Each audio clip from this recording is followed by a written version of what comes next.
Hoa hậu quốc tế không bị hủy vì Covid-19, Á hậu Phương Anh chuẩn bị chinh chiến như nào? Á hậu Phương Anh cho biết đang tích cực trau dồi kiến thức, luyện tập để có sự chuẩn bị tốt nhất dự thi cuộc thi Hoa hậu quốc tế 2021 diễn ra vào cuối năm nay. Mới đây, khi Hoa hậu quốc tế chính thức có thông báo tổ chức thi bình thường, không bị hủy vì Covid-19, người hâm mộ không khỏi vui mừng và gọi tên Phương Anh. Cảm xúc của bạn ra sao? Cách đây không lâu khi Phương Anh biết cuộc thi Hoa hậu quốc tế có nguy cơ hoãn vì dịch hoặc phải tổ chức online, mình có hơi buồn.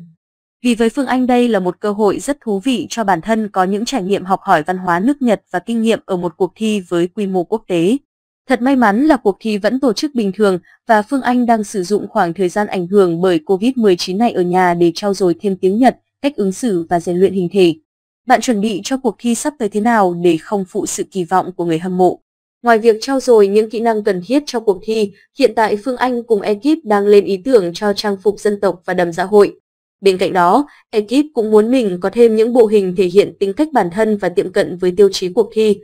Khi dịch bệnh Covid-19 tiếp tục bùng phát trong nước, cuộc sống, công việc của Phương Anh bị ảnh hưởng như thế nào? Hiện tại, các hoạt động và công việc của Phương Anh và mọi người đa phần đều bị hoãn vì lý do Covid-19. Bản thân mình cố gắng không bị nản chí vì điều này và cố gắng tránh đến những nơi công cộng. Và vì không đến phòng gym được, Phương Anh cũng dùng thời gian này ở nhà để tập những bài tập trên YouTube.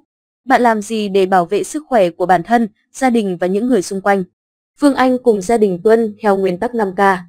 Và mình cũng mong tất cả chúng ta cùng tuân thủ để bảo vệ sức khỏe của chính mình cũng như người thân và cộng đồng. Với cương vị là người nổi tiếng, Phương Anh có thể làm gì để lan tỏa thông điệp cũng như cùng chung tay chống dịch tới cộng đồng? Bên cạnh việc tuân thủ các biện pháp phòng chống dịch bệnh, Phương Anh sẽ gợi ý những cách hay để tiêu khiển cũng như học hỏi tại nhà cho tất cả mọi người để cùng chung tay chống dịch. Theo dõi hành trình của Khánh Vân vừa qua tại Miss Universe, Phương Anh nhận thấy điều gì? Phương Anh xin bật mí rằng năm nay là năm đầu tiên mình xem Miss Universe theo giờ trực tiếp. Trước đêm chung kết, mình có theo dõi hành trình của chị Khánh Vân trong những ngày ở Mỹ. Và mình rất ngưỡng mộ tinh thần, nghị lực và trái tim ấm áp của chị Vân. Bên cạnh đó, Phương Anh nhận ra rằng truyền thông không phải là yếu tố quyết định đánh giá kết quả. Phương Anh có nghĩ sự ủng hộ, động viên rất lớn của khán giả là động lực cho các người đẹp ở đấu trường nhan sắc quốc tế. Phương Anh nghĩ rằng sự ủng hộ, động viên của khán giả là một động lực rất lớn cho tất cả đại diện của Việt Nam trên các cuộc thi quốc tế. Song, điều này cũng có thể là con dao hai lưỡi nếu các đại diện cảm thấy áp lực vì điều này.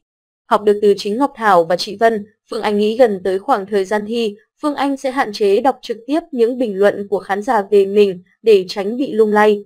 Ngoài sự cổ vũ của khán giả, theo Phương Anh đâu là yếu tố tiên quyết để các người đẹp Việt khẳng định mình ở đấu trường nhan sắc quốc tế? Phương Anh nghĩ bản lĩnh của các đại diện sẽ là yếu tố tiên quyết giúp các đại diện khẳng định mình ở các đấu trường nhan sắc quốc tế. Cảm ơn quý khán giả đã theo dõi video clip. Nếu hay, quý vị hãy chia sẻ và đăng ký kênh để ủng hộ kênh càng ngày càng phát triển. Xin trân trọng cảm ơn quý vị rất nhiều.